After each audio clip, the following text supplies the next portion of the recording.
of our Lord and Savior Jesus Christ. Tinoda mukwazisai mose muzita ra Ishe wedu na tenzi Jesu Kristo. Mufaro wangu kusangana nemi zvakare tinoendera mberi tichidzidza zvimwe zvaJesu. Nasi tine chidzidzo chakakosha chose. Ndichazama kuchidzidzisa, ndozama kukunda miedzo kuchiparidza kuti tose tikukwanisa kunyatsokunzwisisa zvakadzama zvatoda kudzidza mukati mezuva ranhasi. Mukati mezuva ranhasi tichange tichitaura pamusoro pefamily life. Musoro wechidzidzo chedu unotiwo the way up is the way down. Nzira yokukwira nayo ndiyo nzira yokudzika nayo. The way up is the way down. Saka ndini muvhangeri Elder Owen Masimba. Vanoda kutibata unotibata pa 0717 424 346. Mukati mezuva ranhasi musoro wechidzidzo unotiwo the way up is the way down. Mukati mevhiki handina kumbofunga kuti nhasi tingazotaura pamusoro pechidzidzo chakanangana nefamily life. Vandoda ndikuudzei kuti mukati mevhiki mune nyaya yakaitika yakandisuwisa chose. Nezuro vanorangarira nezuro musi waitichipo date right 26, if I'm not mistaken, 26 March or 25 March. Saka mchaona kuti mukati mezuva ranezuro pama WhatsApp paitenderera nyaya inonzi yakaitika kuChinora. Vamwe mai vakaurawa nemurume wavo, vabayiwa nemapanga nenyaya yokuti vakanga vatsiura baba kuti musamwe dhiringi revana Raspberry. Saka as we speak munhu akafa nokuti wakabayiwa mapanga 3 ekutsiura murume kuti usamwe dhiringi revana rekuchikoro Raspberry. Muri kutohwa zvakanaka, munhu akafira Raspberry kuti baba musamwa dhiringi revana reRaspberry. Zvinhu zvinoshamisika, zvinoshamisa zvinoitika mukati menyika. Ndakongorora nyaya iyi ndakafunga kuti regai timbotaura pamusoro penyaya dzemhuri. Saka kuChinhoi kwakaitika Raspberry murder. Munhu wakafira Raspberry iya mvura tsvuku yazoiswa shuga ikakaliwa ikadidi iya yamunodhairuta, wakatobayiwa mapanga 3. Ndinorombo kutaura pamusoro penyaya iyi nokuti kune mhuri iri kutochema pamusoro penyaya iyo. Asi toda kutora chimwe chidzidzo kubva panyaya iyi, ndosaka tasvika pamusoro nhasi kuti the way up is the way down. Tisati tanyatsa kupinda nyaya yedu zvakadzama, ndine fungwa shomanana dzandinoda kuti nditsanangure pamusoro pemuchato kana kuti pemarriage tisati tapinda zvakadzama munhaurirano yedu mukati mezuva ranhasi.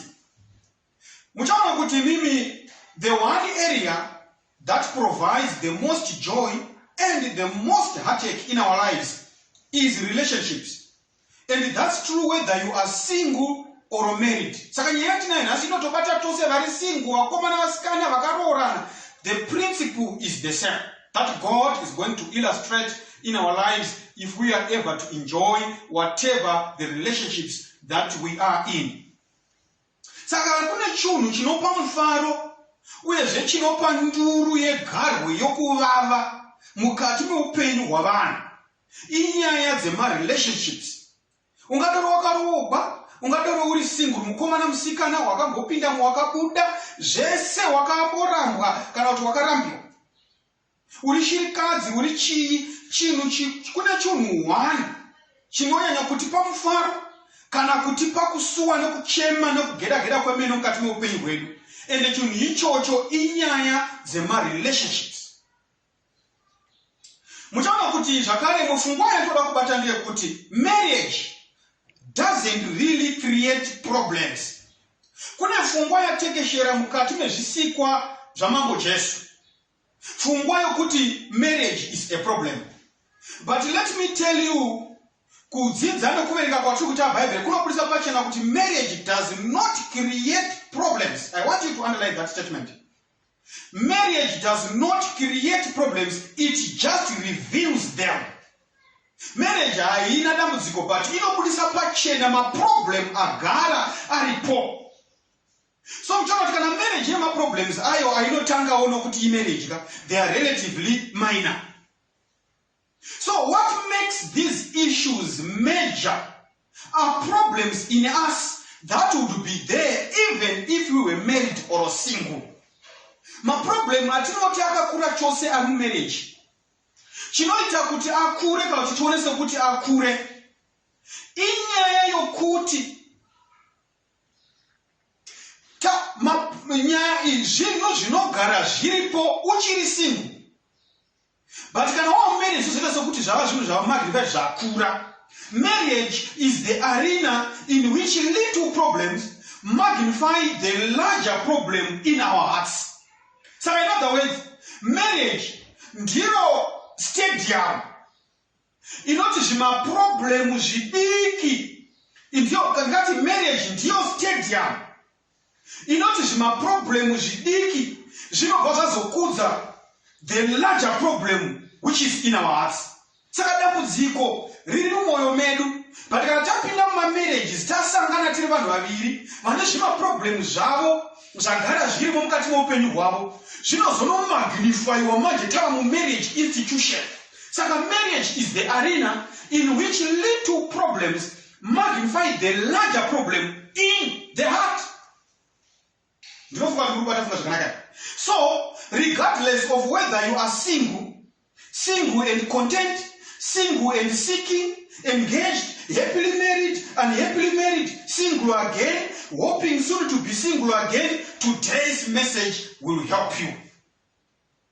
Saka mchona kuti izvoni, ndona kuti zvakare ndibudise pfungwa yokuti there are no married people issues. Hakuna kunonzi ma issues evanhu vakaroorana. There are no married people issues.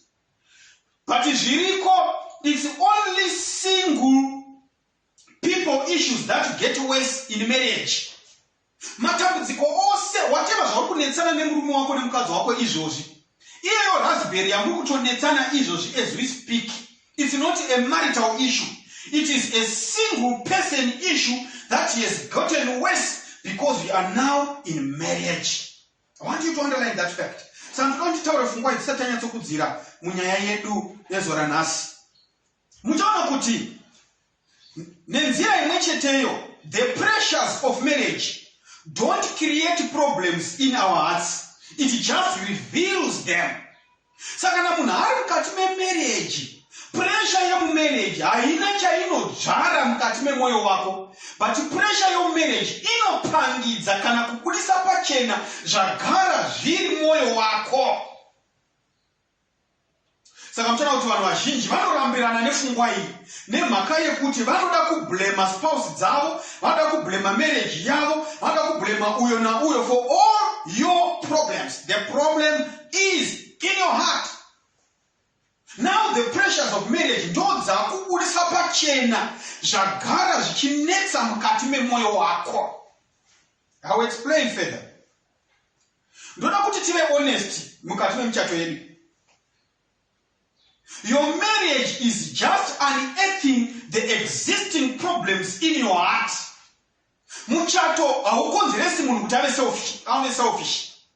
Muchato hausonodzidzisa munhu kuti aite lack self control. Muchato hausonodzidzisa munhu kuti ave impatient. Muchato hausonodzidzisa munhu kuti ave neanger. Muchato hausonodzidzisa munhu kuti akomite adultery. Hausonodzidzisa munhu kuti aite fornication. Hausonodzidzisa munhu kuti aite makuhwa neuchapa. But taakuona uchapa hwako nokuti now the pressures of marriage are now revealing what already existed in you.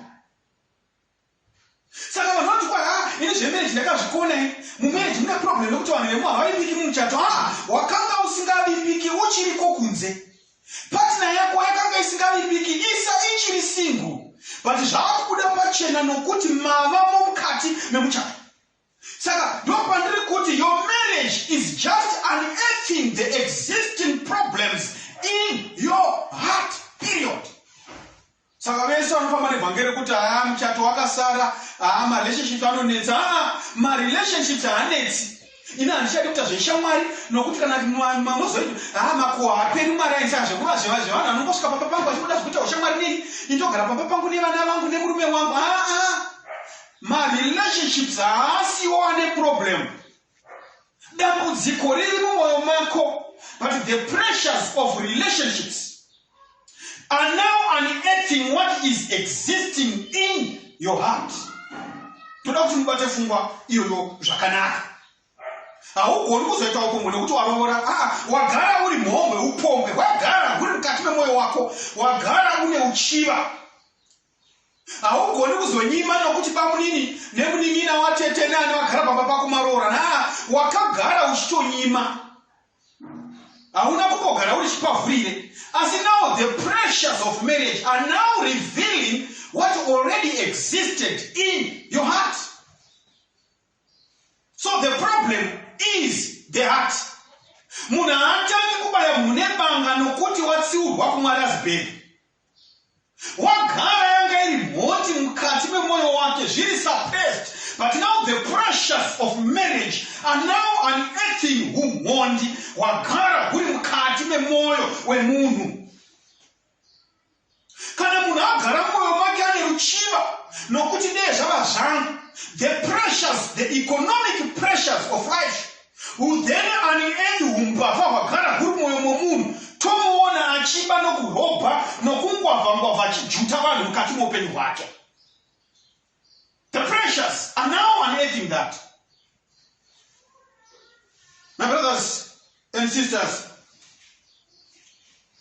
I want you to understand that marriage and singleness are God's tools zokugadzira munhu kuti akwaniswe pamabasa akarurama.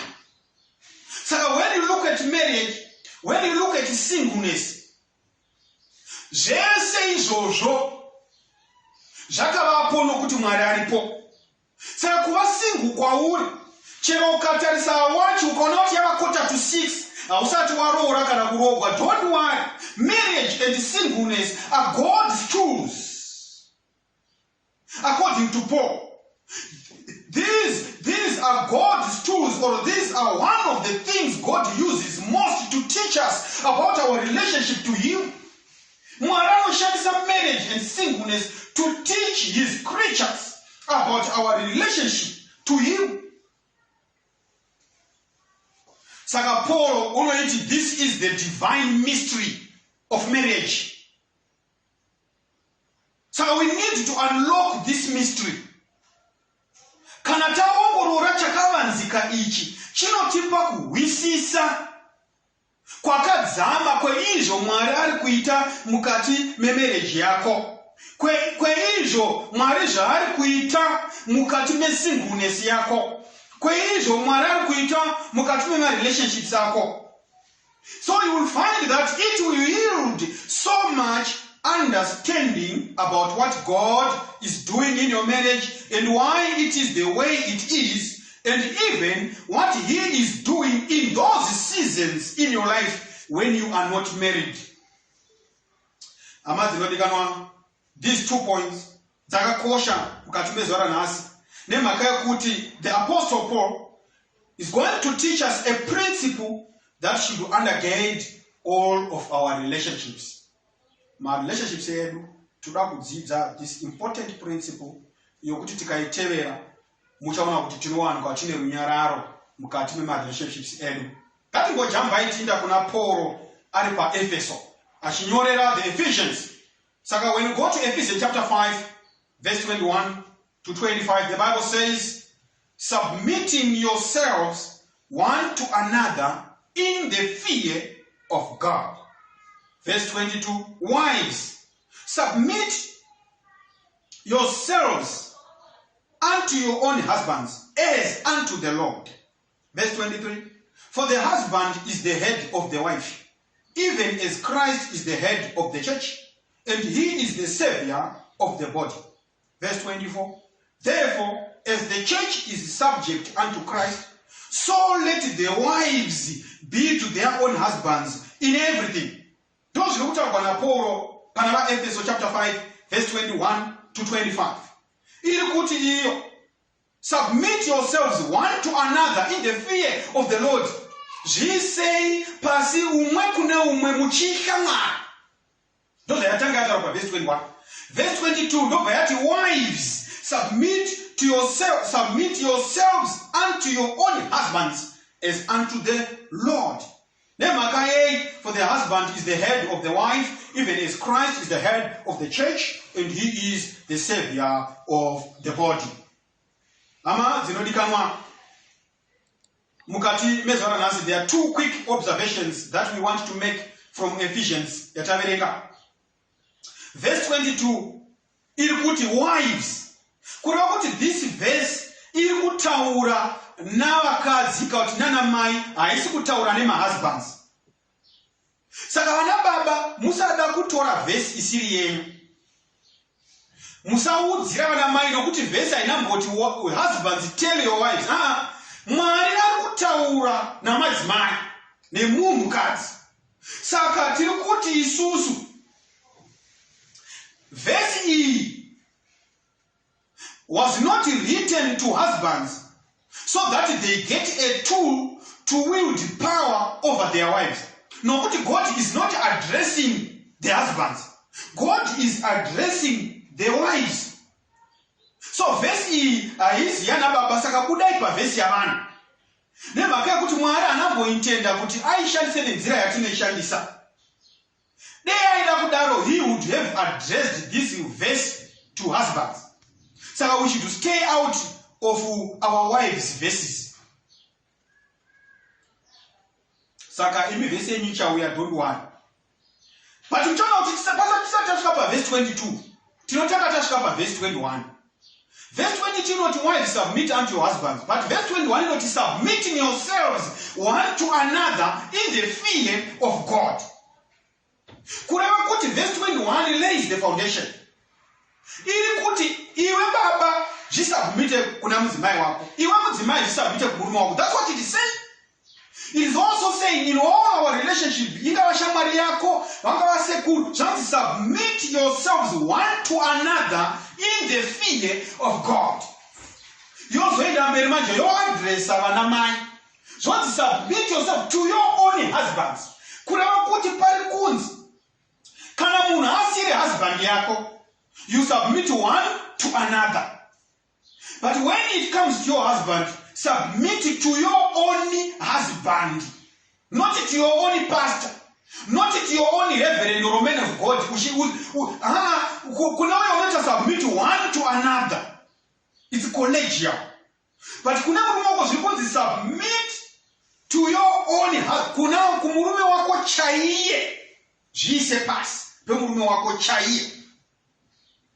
So we are all to be submitting ourselves to each other. Wives to husbands, husbands to wives. Those who are now verse 21. But verse 22 manje is, to wives submit to husbands is a specific application of a principle given to every follower of Jesus. So now panapa. This has unique implications for women in marriage. So, this verse is given in an overall context of a whole new way of looking at relationships, and you can never separate it from that context. We need to submit one to another. The Bible says, husbands, love your wives, verse 25, as Christ loved the church and gave himself up for her. So both the husband and wife submitted themselves to one another in the fear of the Lord. The husband does so by laying down his life for his wife. The wife by submitting herself to her husband.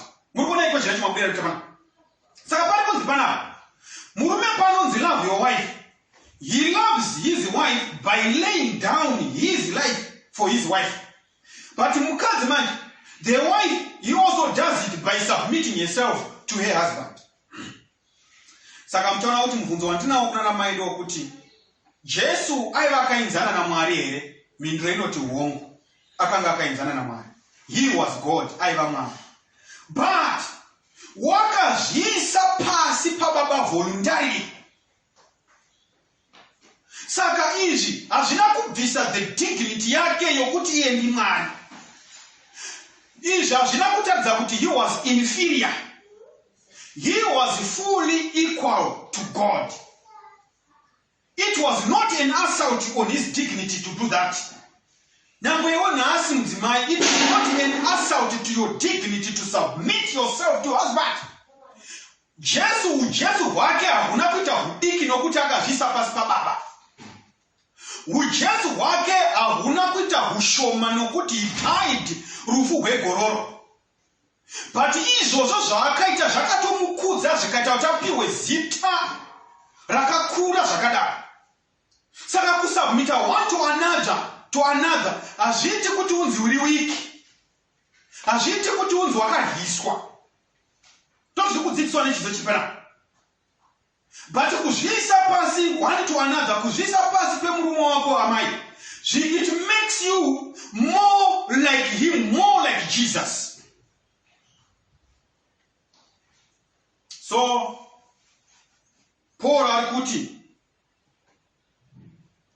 chidzidzo chatinofana kuwana kudzidza kuti what does it mean to love like God and be loved by God. Zvinorevei kuda sekuda kuita Mwari. Rugwaro rwavaFilipi chapter 2 verse 3 to 11 tinowana zvimwe zvidzidzo zvakare tichiendera mberi nokuongorora chidzidzo chedu chatinacho. The way up is the way down. The way down is the way up.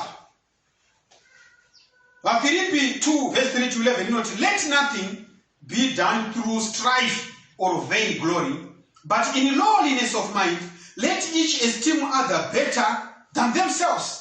Ngapashayikwe chinoitwa neganyavu negangara, but umwe nomwe ngaaone umwe ari nani kudarika iye.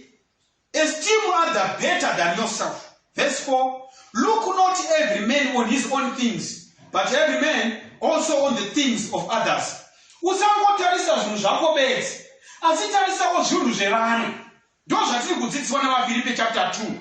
Because this is the mystery of marriage. This is the mystery of relationships. Usangotarisa zvinhu zvako chete, tarisawo zvevamwe. Mind other people's business. And ask the question, if I were in his shoes, how would I want to be treated? Ndoda kuikwei kana ndanga ndiri mubhutsu dzake. Vunza mubvunzo uyoyo wakakosha. Verse 5, let this mind be in you. Kwaifungwa iyoyi yatataura paverse 3 na 4. Ngaive mauri nokuti ndo yakanga iri muna Kristo, which was also in Christ Jesus. Verse 6, who being in the form of God, thought it not robbery to be equal with God. Iye akanga ari Mwari, asi haana kuti chinhu chinoda kubatisiswa kuti ndirambe ndiri Mwari. Wakazvikukupisa akateerera kusvika pakufa rufu rwomuchinjikwa. Ndo zvakaitwa naKristu. Sazvunzi pfungwa iyoyo ngaivewo mauri yokuti you are prepared to carry the cross of someone else. Bhaibheri rinoti mweya unotadza unofanira kufa. Jesus was sinless, he did not sin. But wakanofa rufu rwemutadzi, carrying the burden, carrying the cross of you and me. Sazvonzi pfungwa iyi ngaive mauri to carry your cross. Here there was someone anotaridza kuti he was not a responsible father. Akaona mari yake anoipedza kuvakadzi, anoipedza mukumwa doro. Asi kana adzoka kumba anoti mabika sadza neusavi here. Mai vati usadya usavi hwevana.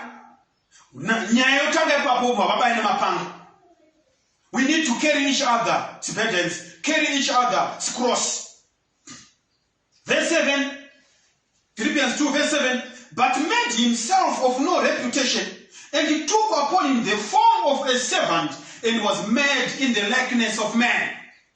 Kwanzi iye Jesu wakazviita rengenya, chinhu chisina maturo. And he took upon him the form of a servant. Akazviita muranda. Muchamati mukati muupenyu kazhinji kacho unoitiwa muranda nevanhu. But panapo pari kunzi iye ndiye akaenda he attracted servantship to himself. Wakazviita muranda. And was made in the likeness of men. Kuti Mwari pachake apapo padeno pasi achinzwa nzara. Mwari pachake apapo pasa achinzwa nyota, achitukwa, achitwa shouting navanhu. He took the form of a servant. And this mind should be in you when you get into marriage, when you get into relationship. Remember that you are now taking the form of a servant. Deva na baba na mai, imi vakomana na vasikana, taiziva kuti kana wazvagwa mukati memhuri na baba na mai, you are taking the form of a servant. Kana baba vaiziva kuti kana vachinge vazvara vana, you are now taking the form of a servant. Kana mai mchinge mawana muroora wapamusha, imi mai vikati vamwene, you are now taking the form of a servant kuti useve muroora wako. But vazhinji vanoti kana muroora yamumusha tazviwanira banditi kana kuti servant yedu. But the Bible is saying kuna Philippians chapter 3 verse 3 to 11, but verse 7 iri kuti kana vana vachinge vauya nevaroora, kana vana vachinge vauya nevakwasha, imi vatezvara, you are now going to be a servant kuti useve mukwenyana wako. This is a mystery. Ndosaka Paul achiti chakavanzika chichikuru chinoshamisa. Muma relationships matiri each and every one ari kufanira kuti apindwe nemind yokutora a form of a servant.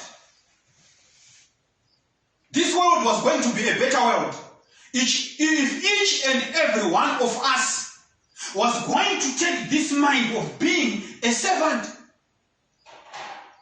Hondo dzose kuzvisungirira, kuzvipoizena mumichato, zvese zvatiri kuona zvichiitika mukati memarelationships edu ose, including in the marital institution, zvingade zvisiko kana tose taitora the form of a servant. Kuzviti ndiri muranda wenyu pano, munhu wese aitogwa nepfungwa iyoyo, this world was going to be a better world. But nhasi nyika ine maronda namavanga nokuti we all want to be kings. We all want to be up there. But the Bible is saying the way up is the way down. If you want to be up, you start by going down. Brothers and sisters, verse 8, Philippians 2 verse 8 says, and being found in fashion as a man, he humbled himself and became obedient unto death, even the death of the cross. But he should be prepared for death, even the death of the cross. This is an example to all men and all women. The example of Christ is the example to men. Christ not here, I'm going to lay aside my glory. He laid aside his comfort. He leveraged his power not for his own benefit, but for ours. Kristo unotora simba rake rose kwete kuti abenefite iye, but unoshandisa simba rake to benefit others, to benefit men, to benefit humanity. Simba rako raunaro mukati memuchato, simba rako raunaro mukati memhuri, samukoma sabhuti sasisi satete, uri kurishandisa chii? Kuti vakuzive kuti kana wasvika kwasvika mbinga inotinhira. Ndizvo Bhaibheri riri kuti simba rose raunaro rishandise kubenefita nherera dzakasara kumhuri kwedu, rishandise kubenefita ivavo vaunofunga kuti vanoshoreka. When you do that, the mind of Christ is crystallized in your life. Hama dzinodikanwa mukati mezuva ranhasi, vanhu vazhinji vanoti ivo kana varisana baba, I have the position, I'm the head of the wife. Saka zviri zvaanoita, they press for their rights and demand them. But Jesus had that power to press for his rights and demand his rights, but he did not. He used his power to benefit us as humanity. And now we are here claiming access to the pearl gates of heaven just because someone carried the cross, even to die the death of the cross.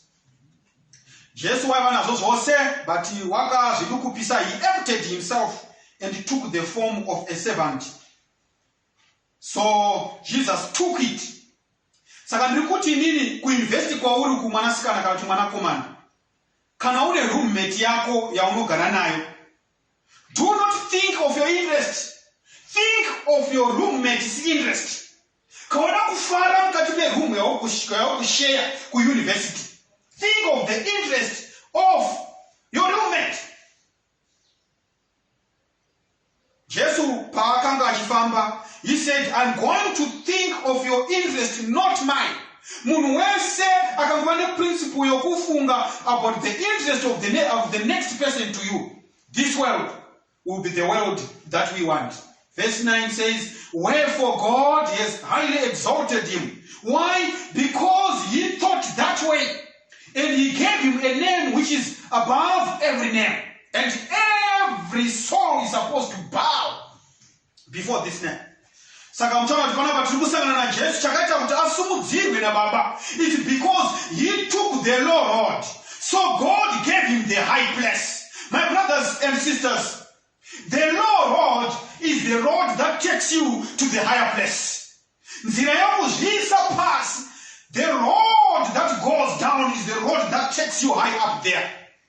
The way down is the way up. God gave Jesus a name that is above every name. This is a very important principle. God takes responsibility to exalt those who humble themselves. The way up is the way down. It is completely counterintuitive. Zvinosiyana nemafungiro atinoita. Vamwe vakwira pamusoro nokuhwanya nokutsika nhongonya dzevanhu. Vahwanya nhova dzavanhu vakakwira pamusoro kudenga. But Bible riri kuti the way up is the way down. If you want to go up, haukwiri uchishandisa vanhu samarada. But Bible riri kuti unokwira when you take the form of a servant. Kana wava muranda, uranda huchakutora kwakakwirira. Ndo chidzidzo chiri kutaurwa mukati mezuva ranhasi. Marko chapter 10 verse 43 to 45, Mark 10 verse 43 to 45. Tinosangana na James and John, the sons of thunder. These were two of Jesus' closest disciples. Saka Jesu roda na vadzidzi vake vobva vauya. Vasvika Marko, James na John vanoti ivo tinokumbirawo favor yatoda kuti mutipe. Tinoda kugara kurudyi nokuruboshwe hwenyu. Ndozvatoda kuita. Kana mapinda mukati meumambo hwenyu, when you come into your kingdom, grant us so that one may sit on the right and the other may sit on the left side. That's natural, my brothers and sisters. Vari kuti kuna Jesu, iwe Jesu unozviziva iwe. We stuck with you. Unozviziva iwe. We bought in when stocks were low. When this company was not performing, we stood by you. So when you are in power, we want to sit in your section of heaven. Ndo patoda kukwana kwane papo. Saka Jesu nopindura oti, that's how people outside of the kingdom of God think. Ndo mafungira anoita vanhu vari kunze kweumambo hwaJehovha. Muumambo hwaMwari hamupindi vanhu vane kafungwa ikako kekuda zvituro zvakakwirira.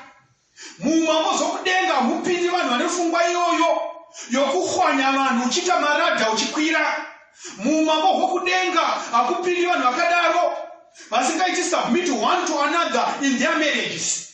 Vasingaiti submit one to another in whatever relationship that we have with the next person to you. Hamupindi vanhu vakadaro. So verse 43, Jesus noted, but it shall not be so among you.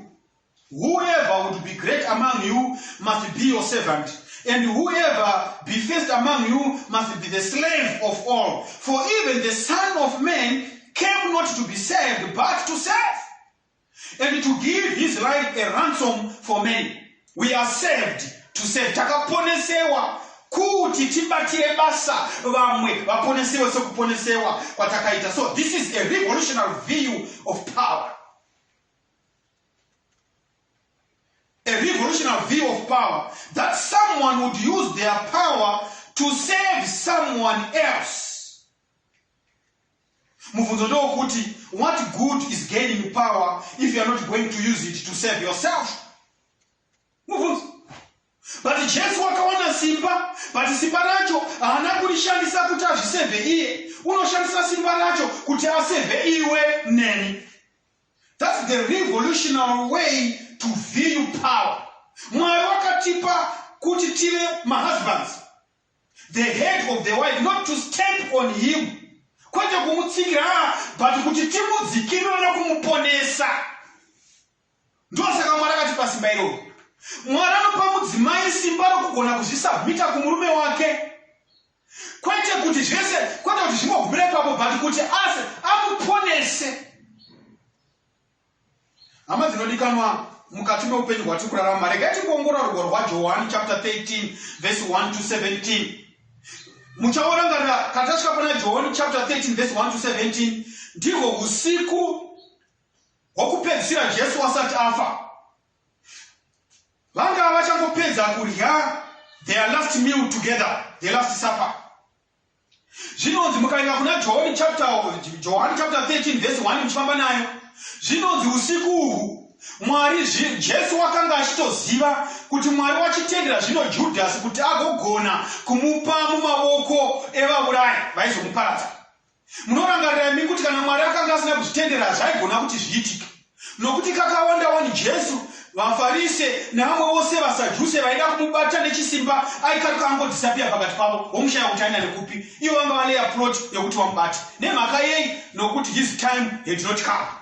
But pana John chapter 13, Jesu ari kutaura achiti, zvinonzi iye Jesu akaziva kuti Mwari watendera kuti Judhasi agogona kubvitira yaJesu mumavoko emhondi dzakanga dzizomuuraya. Saka ndo patiri kusangana paverse 4. Zvonzi Jesu, he laid aside his garments and took a towel and tied around his waist. Then he poured water into a basin and began to wash the disciples' feet. So that's why not Jesu unosunga nguo yake, obvaisa mvura mudhishi, ndobva atanga kugeza tsoka dzevadzidzi vake, including Judas. Judas wakanga azagwa na he was now full of the devil. And Jesu waiziva kuti Judas was now going to betray him. But he kneels down and starts to wash Judas' feet. Anowacha tsoka dzaPita waizomuramba chiriporipocho chaitevera. Anowacha tsoka dzevadzidzi vake vakanga vachiti hatina kumbofamba naye, hatimuzivi, vanzi ava ndevamwe vaifamba naye. Ogeza tsoka dzavo. Ndo zvatiri kuona pana Jesu achifugama achigeza tsoka dzevadzidzi vake dzakasviba zvakadaro. Panguva iyi vanonzi vanhu vaipfeka maopen sandals, masandals akavhurika. Vamwe vaitofamba neshoka chaizvo, saka tsoka dzinenge dzakasviba idzi. Vanopfira zvikarahwa zvavo muvhu, vanoitire weti pese pese, ndo zvaakugeza mukati metsoka dzavadzidzi vake. Vadzidzi vake vanga vari kuzomuramba nguva shomanana inotevera. Jesu ari kuwacha tsoka, ari kugeza tsoka dzavadzidzi vake.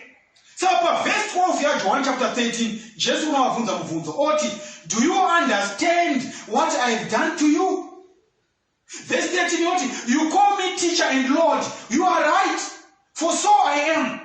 If I then be your Lord and teacher, have washed your feet, you also ought to wash one another's feet. For I have given you an example that you should also do just as I have done to you. But verse 15. Saka Jesu akuti munohwisisa here zvandaita kwamuri. Imi kana muchiti ndini She, kana muchiti ndini Rabhi, ndini mudzidzisi wenyu, makanaka chose ndokuti ndo zvandiri. Asi kana ndini Mwari wenyu, ndini Jehovah, if I am your Lord and teacher, kana ndini ndakamusiki wenyu, ndawacha tsoka dzako, ndakugezesa tsoka, iwe unofanira kunogesawo tsoka dzeumwe wako. Nekuti ndakupa an example yokuti munofanira kuita sezvandaita. Ndo pakapedzwa masports enyaya dzemarriage, pakapedzwa masports enyaya dzemarelationships, ndo paakaperera. Hama dzinodikanwa, as husbands, whatever power you have, You use it to save your wife. Wives, whatever power you have, you submit it to your husbands. Save you. This is what this verse is saying. My daughter, whatever power you have over your parents, you should use that power to save them. Vamwene sipara munaro pamusoro pemurora rishandise to save murora wako. Nawe mukwenyana simba rose raunaro pamusoro patezvara rishandise to save him. You are a servant to him. Vatezvara simba rose ramunaro rishandisei to be a servant kumkwasha wako. This is the mystery of marriage. This is the mystery of relationships. Whatever estate you hold in life, whatever power you wield, rishandise kuseva muranda kuti mudoko kwauri. Vamwene nevarora vawirirani. Vanachezvara nevakwasha vawirirani. Vanabhuya washa nevakwasha zviwirirani. Step mother na step son zviwirirani. Step chakadaro nanhinga zviwirirani. Handizivi zviri kunetsa mukati merelationship yako, mukati meupenyu hwako. But John chapter 13 iri kupedza mathoughts. Nokuti iri kuti irindi munotiti ndini Lord and teacher, maita zvakanaka ndozvandiri. But ndasiya ndakudzidzisai kuti kana uri pa high state chishandisa simba iroro kunoita muranda wemuduku kwauri. Ndosaka ndapfugama ndikawacha tsoka dzenyu. Hama dzinodikanwa pazuva ranhasi, ndinoda kuti muhwisise chinhu chinoshamisa chiri pano. Efeso chapter 5 verse 21, you have to submit to one another in the fear of the Lord. Yes, they don't deserve it. They don't deserve your submission. But Jesus is saying, you did not deserve my submission, but I became your servant. Ama dzinodikanwa mukati mezvara nhasi. Chinhu chinonzi Christianity, it is being so overwhelmed with God's grace given to you that you become like that. It is a way of saving. I love you and I'm so grateful for your grace and for saving me from hell, that I would gladly save everyone as a way of honoring you. Senzira yokurumbidza nokutenda nayo mari, you gladly save anyone. You become a servant of anyone, honoring Christ who became your servant so that he will be able to save you. What is the primary point of marriage? As we zero down to conclusion. What is the primary point of marriage? The primary point of marriage is to teach you to wash the feet of another sinner. The primary point of relationships is to teach you to wash the feet of another sinner. The primary point of marriage is to fulfill all your needs and make you happy. Don't say frustrated in marriages. It is not working. But God's primary point in marriage is not to make you happy, but to make you holy, like Him. And how do you learn that? By learning to wash the disgusting, betraying, self-centered feet of a sinner who is your partner. Though she knows marriage, that's God's primary point. You should wash his feet. They feel like they are married to the wrong person. I married the wrong person. Of course you married the wrong person. And it is God's design that you marry that wrong person. Everyone will always marry the wrong person because we marry sinners. We are married to the wrong person because we are marrying sinners.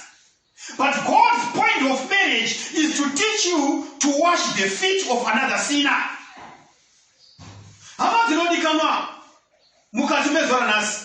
The wrong person you married is the right person for you because God has a higher agenda for your life than giving you a flawless roommate. And that agenda is to make you more like Him. Jesu anoti sangano mudzimai wake akarirovora sangano raiziva kuti this is the wrong type of a partner, this is a wrong wife, but akati I'm going ndicharisuka ndigoriwacha neshoko, ndichamusuka agochena mudzimai wangu. Hama dzinodikana, the primary point of marriage is teach you to wash the feet of another sinner. Saka ndoda kuti ubatise pfungwa yekuti the wrong person is the right person for you and me, because God has a higher agenda for my life than giving me a flawless partner. Saka ina handisi kuti choose someone you hate. Ndiri kuti ziva kuti marrying you is like washing dirty feet. Marriage is a blessing. You get to be with someone you love. I'm simply saying that when infatuation wears off, because you are infatuated, you get to be married together. But when infatuation wears off, there is something about that person that was so bad that Jesus had to die to fix it. If it was so bad, Jesus had to die to fix it, it's going to cause you some irritation. Secondly, that's something that is bad. Jesus is saying, go and wash the feet of that person. Jesu unowacha nguvo, anowacha makumbo a Judas aenda kunomuraya. Amazinodikanwa ndakaverenga rimwe book from my favorite writer, achitaura pamusoro pe the council of peace. Because you think it was an easy thing for God to yield Jesus to come and die. Because no, it was not an easy thing. Because Jesu wakapinda kuna baba yake kutanga. Vakatanga kutaurana vari imomo ndobva abuda. Ndokupinda kechipiri ndobva abuda. Ndokupinda kwechitatu ndobva abuda.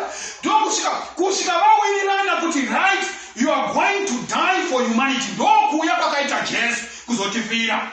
And the council of peace shall be between them both. Zechariah chapter 6 verse 13. Hama dzinodikana mubvunzo mukuru watinofanira kubvunza, mubvunzo wakabvunzwa naJesu, mubvunzo wakabvunzwa nababa nomwanakomana pacouncil of peace, wakanga uri kuti what can we do to save man? And this is the question we should ask in our marital relationship. This is the question we should ask in whatever type of relationship you are unayo. What can I do to save him? What can I do to save her? Ndingaitei kuti murora wangu agare zvakanaka pano pamusha. Ndingaitei kuti vamwene vagare zvakanaka pano pamusha. Ndingaitei kuti mwana wangu agare zvakanaka pano pamusha. That is the question. What can I do to save him? Ndo mubvunzo watinofanira kubvunza. When you ask that question, wine inotapira yapinda mukati meupenyu hwako. Tastic wine yapinda mukati meupenyu hwako. Hama dzinodikanwa mukati mezora nhasi. Marriage or singleness and relationship masmall group akagadzirwa naMwari ekuti tishande pakuponeswa kwavamwe. These are small groups. Nemhaka yekuti Mwari unoshandisa zvipoka zvidoko kuti vanhu vaponesewe. Marriage and singleness and all the relationships, those are small groups dzoshandiswa naMwari for the salvation of mankind. Hama dzinodikanwa mukati mezora nhasi, we need to ask proper questions. How can I save here? How can I save him? What does she need from me? Does she need us to have a weekly date night? If you start to ask these questions, you are now taking leadership. Hama dzinodikanwa mukati mezora nhasi, Mwari anotsvaka kuti tive neukama hwakanaka mukati memhuri dzedu. Vakadzi, bvunzaiwo mubvunzo iyoyo. What can I do to save my husband? Zvii zvandingaita kuti simba randinaro iri ribetsere murume wangu kuti arambe achikunda nekukura mukati mezvese zvaanoshuvira kuita mukati meupenyu hwake. Saka mubvunzo iyoyo katinge taibvunza inotibatsira. Everyone can ask this question. What can I do to save you? Kunyange mwana mumba, bvunza mubvunzo wakata souyoyo. Mubvunze kuvabereki vako. What can I do to save you right now? Mama, Daddy, what can I do to save you right now? We were saved to serve. The way down is the way up. Kuzviita muranda kunoita kuti ukunde. Saka tinoshira kuti bai Mwari angatibetsera. Bai Mwari angatibetsera. Kune vanhu vari kushupikana, vari kugwadziwa izvozvi as we speak. Ndine ronda guru mukati memwoyo wangu randinaro. heart right now. Zviri kunzi panapa, kunyange uri mukati mekushupikana, kunyange uri warongiwa, kunyange uri kudzvanyirirwa, Jesu ari kuti bvunza mubvunzo wekuti what can I do to save you right now? Kunyange ukakanganisigwa, Jesu ari kuti wash the feet of the other person who has wronged you. Wash his feet. Those who betrayed Jesus became those who would be faithful to him to the end. But vanhu vakarasa Jesu vakamuramba, vana Peter, vana James, vana John vakati hatimuzivi, ndo dzakava mbiru dzekutenda, ndo vanhu vakafamba naro vhangeri rikapinda mukati memativi mana at the then world. Why? Because Jesus had washed their feet. You need to wash the feet of your husband, wash the feet of your child. Inanogeza tsoka dzavamwene, vamwene gezai tsoka dzemuroora. Kugeza tsoka kuzvisa pasi kuti I'm now ready to save you. We can be good people. We can enjoy life.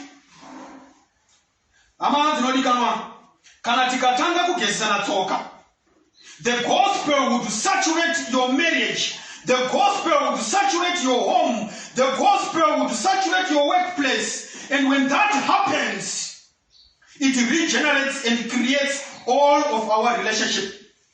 Let me tell you the gospel secret. The gospel secret, no one upon Jesus. The happiest person ever to live was Jesus.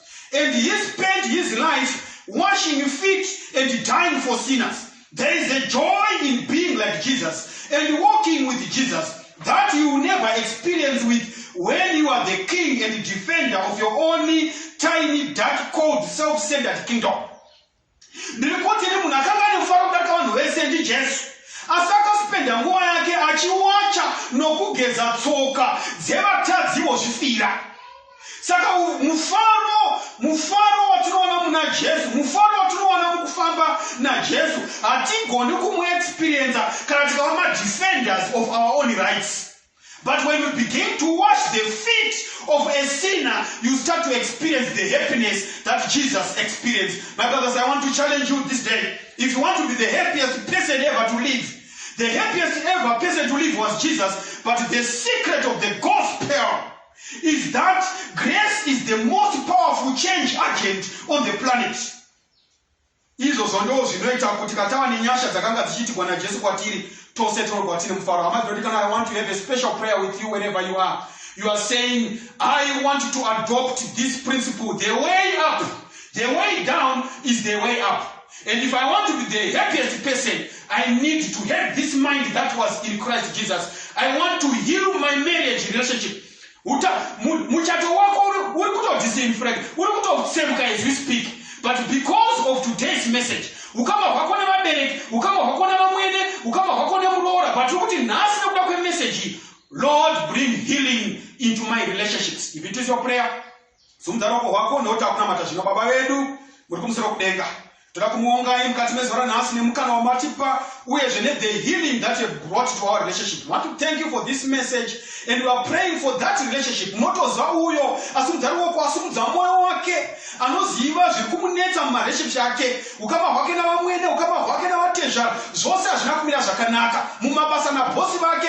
But nhasi nokuda kwedzidzo chanhasi ari kuti I am going to wash the feet of a sinner and be united just like what Jesus did. Dautendera mwatipe simba iroro zvigonwa zvichibudirira nokuti matitenda nokuti zvikumbira muzita roga usingaperi raJesu Kristo. Amen.